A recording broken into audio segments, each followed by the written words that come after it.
Lou, let's have a look at the Anti-Corruption Unit, because let's be honest, the ICC and this particular unit has copped a pounding, particularly when this information was leaked. A lot of people thought it had come from that unit. Now it's my information, it did not come from the Anti-Corruption Unit. So how have you found this body to deal with? Well, I'll start from the people at the top, and that's the Anti-Corruption, the ACSU.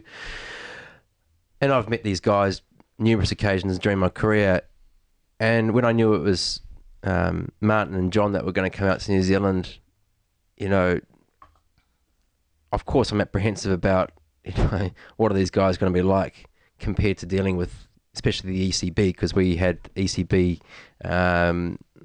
meeting first in Guernsey en route to New Zealand. So I was a bit apprehensive about the way the first time it went round with the ECB to these guys. But the moment I walked into my lawyer's office and sat down with these guys, and their professionalism, their sensitivity, their gentleness about giving me an environment, a safe environment to be able to talk, was just underliningly, it was just so professional. They were really professional. That's all I've heard as well. I would never ever hesitate for, you know, any player, telling any player that if they've got issues that they need to get off, it's very hard to make that first step. But this is groundbreaking for them, because as I go back to my original point about half an hour ago, that if you had said nothing, they investigated these matches that they suspected back in 2008 and couldn't find enough evidence. That's correct. Now they've got your testimony. They're able to go back through these matches with evidential proof now. So you've actually opened all of this up. They haven't had somebody like a Lou Vincent spilling the beans before.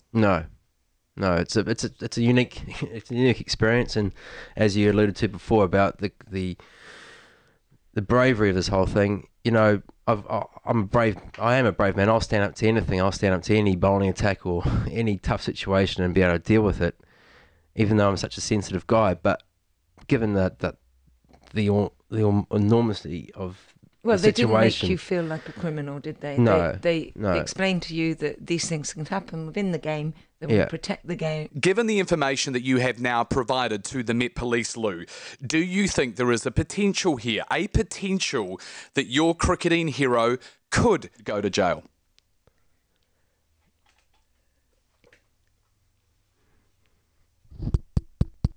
You can't answer that, can you?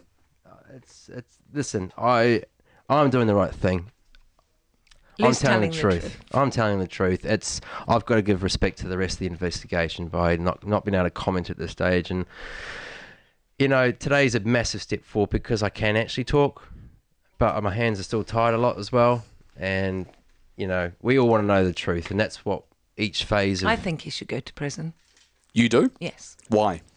Because he's done wrong at another level. Like I told you, I think Lou should be punished, but there are other people involved in this at a higher level that have introduced other young players, supposedly introduced other young players, and also financial gain, but also because it's happened before and they've been found innocent where there's smoke, there's fire, and it needs to be stopped.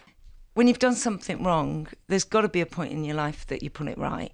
And I know that when people tell lies, they can carry on lying and, you know, put themselves into a hole. But to call Lou a liar, to use Lou's depression to try and get away with something that, you know, I don't know how to talk here legally, but, you know, me from the heart, to use somebody that's, I feel, has already been used, and to try and use him as a scapegoat and make, because of his mental health issues in the past, make it, you know, use it to their own advantage, it's wrong.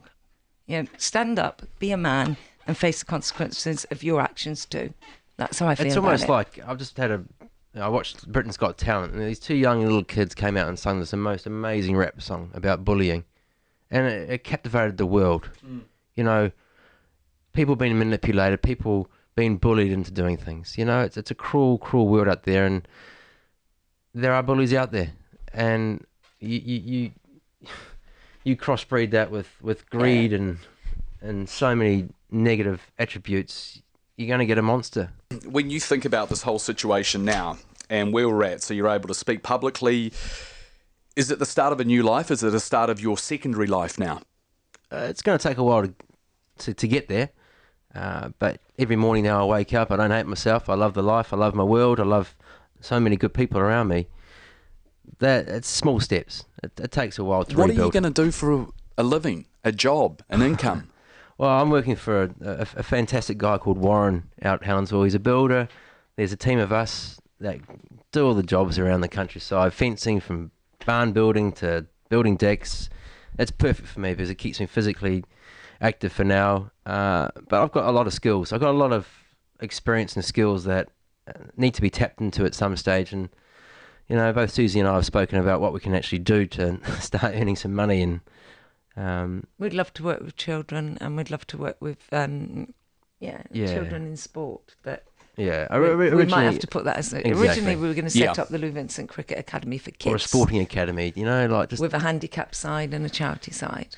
But we can't do that now. Not for a while anyway. But that's our dream, because, like, you know, from my journey, seeing vulnerable people be exposed and be used, you know, I want to have some sort of more education there and helping people to understand the warning signs of how we can make society a better place. And that's why I'm here today, to be honest, and to face up to my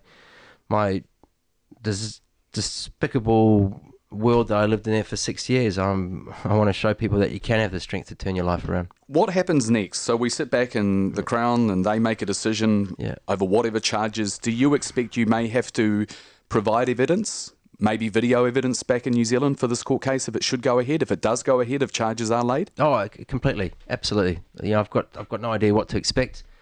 You know, but you're prepared for that? Absolutely. Would you go to London and go on the stand? I'll do whatever it takes to follow through my story, which is the truth, which it's always been, and I'll follow. Because you know, Lou, that is going to be a firestorm. If you think the story has been big to this point, you know that is going to be an international story.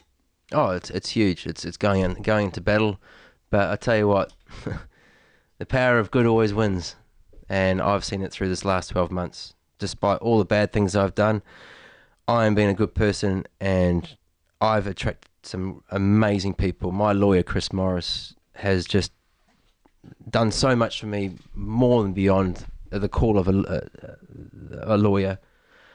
You know, I have so many good people around me now, and that's because I am a good person and I'm doing the right thing. And Suzie, now you can get married. Maybe. He's got to propose to me I've heard this, actually. You've got to get down on the knee again, Lou. Is this right? Sorry. Down on the knee. Do you want to do it now? Would you like to marry us? I don't know if I could be a JP, but there you go. Yeah. No, we got some great things to look forward to. We've still got a bit of respecting the situation to do first. And it didn't feel right. The marriage, as lovely as it was that Lou proposed to me, it wasn't very happy. So let's do it right when we've got time. And I wish you both well. I mean that. I wish you well with your futures, and may it go well. Thank you very much, Tony. You.